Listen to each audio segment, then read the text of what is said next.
අයිබෝන් දවස් ගානකට පස්සේ පාරට බයින්න හදන්නේ. පාර ට්‍රැෆික් කියන්නේ මේ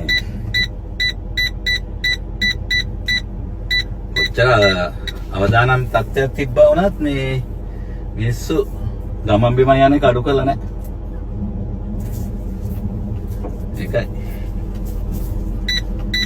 අපි බලමු පොඩ්ඩක් ටෙල්ලවිව් තියනවද කියලා කියලා නේද? ටෙල්ලවිව් තියනවද කියලා පොඩ්ඩක් බලමු කියලා.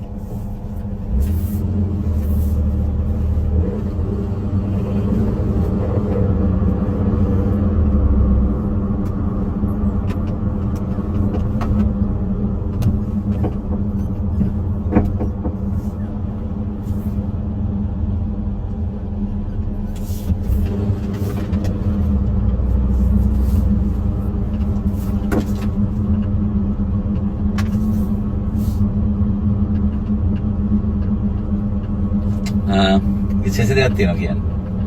මේක මේ මට නිරීක්ෂණය වෙච්ච දෙයක් නෙමෙයි. කියපු කෙනෙක් මට මේ එකෙක් කිව්වා ඔය කොරම්සාර් 4 කොරම්සාර් 4 කියන මේ මිසයිල් එක ඒක ලොකු ඕවර්හෙඩ් එකක් තියෙන මිසයිල් එකක්. ඉතින් මේක ඉන්ටර්සෙප්ට් වෙනවා. ඒක බොහොම පහසුවෙන් රේඩාර් එකට අහු වෙනවා වගේම මේක කාඩ් එකට වගේම ඇරෝ 3 එකට මේ ඉන්ටර්සෙප්ට් කරන්න පුළුවන්. හරි පහසුවෙන් ඉන්ටර්සෙප්ට් කරන්න පුළුවන්. මේ හැබැයි ප්‍රශ්නේ තියෙන්නේ ඒක අර ඒකේ තියෙනවනේ මේ බොම්බ්ලට් කියන එක. මේ අර ඒකේ තියෙනවා ඇතුලේ කුඩා බෝම්බ. පොඩි බෝම්බ. පොඩි කියන්නේ සාමාන්‍ය කිලෝ රාත්තල් 10 15 බෝම්බ තියෙන එක ඇතුලේ. එතකොට ඒවා වැටෙනවා ආපහු අර මේන් බ්ලාස්ට් එකෙන් පස්සේ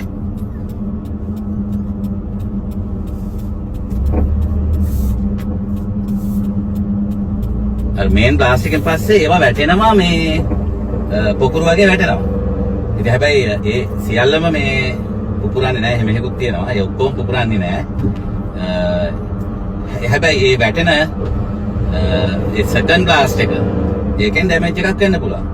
ඒකෙන් ඩැමේජ් එකක් වෙන්න පුළුවන්. ඉතින් සෙල්ටර්ස් වල හිටියොත් හරි එහෙම නැත්නම් ගයක් ඇතුළේ කියන්නේ මොකක් හරි Tamanට ආවරණයක හිටියොත් ඒකෙන් බේරෙන්න තියෙන අවස්ථාව වැඩි.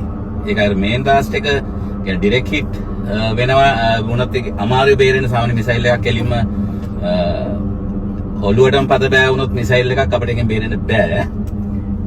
නමුත් අර දෙවෙනි පිපුරුමෙන් බේරෙන්න අවස්ථාවක් තියෙනවා ඇතුළට වෙලා හිටිය ෂෙල්ටර් එකක් ඇතුළට ගිහලා හිටියොත්. මේ ටෙල්අවිව් තමයි මේ මම ඉන්නේ ටෙල්අවිව් වල.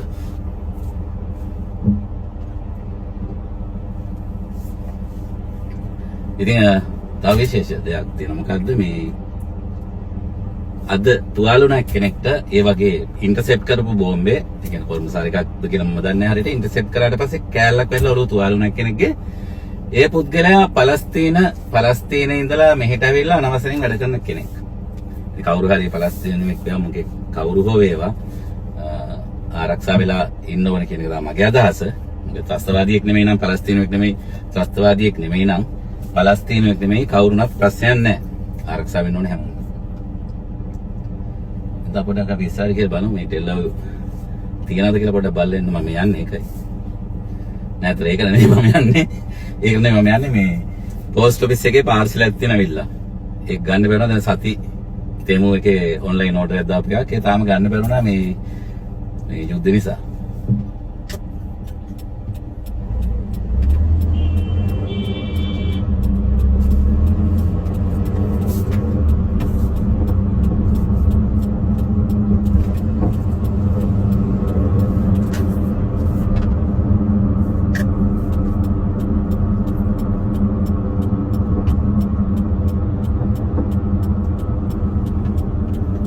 Station.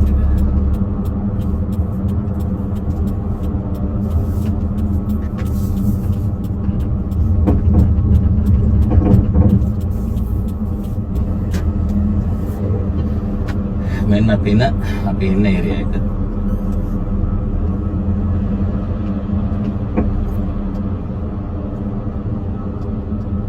මෙන්න තමයි ටෙල්අවිව්. අතර මේ හරි ටෙලා යෝනේ කියන්නේ මම ඉන්නේ පෙතාටික් කාලේ.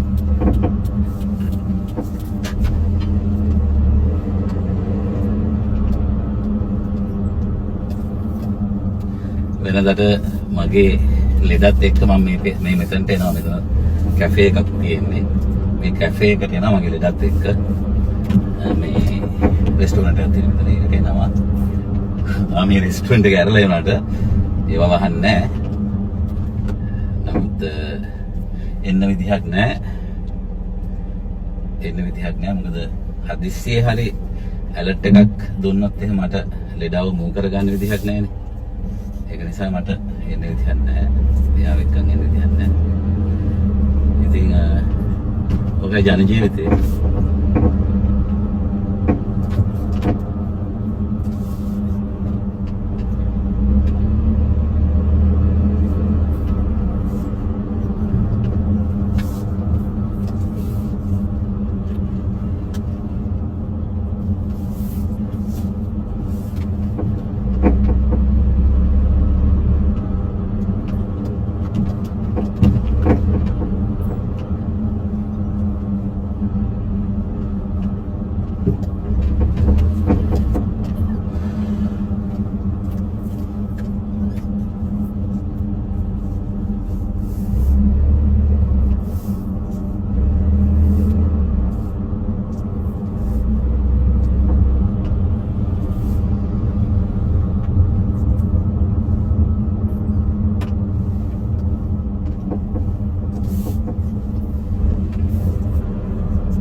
ඔන්න මම පාර්සලේ කලෙක්ට් කරගෙන ආව. මට විනාඩි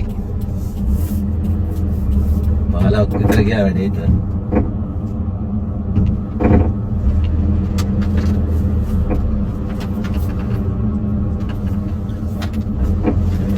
ඒ දවස්වල පාකින් තියෙනවා. මොකද හේතුව මේ අන්ඩර්ග්‍රවුන්ඩ් වල තමයි වාහන පාක් කරලා තියෙන වාහන වල ආරක්ෂාවට. මරත් අන්ඩර්ග්‍රවුන්ඩ් එකක් තියෙනවා. ඒ වුණාට මම පහසුව දක්වා මම මෙතන හදිසියක් වුණොත් ඕන දෙයක් යන්න ටක් ගාලා පැනලා පුළුවන් නිසා මම මෙතන ළඟ වාහනේ පාක් කරලා තියෙනවා.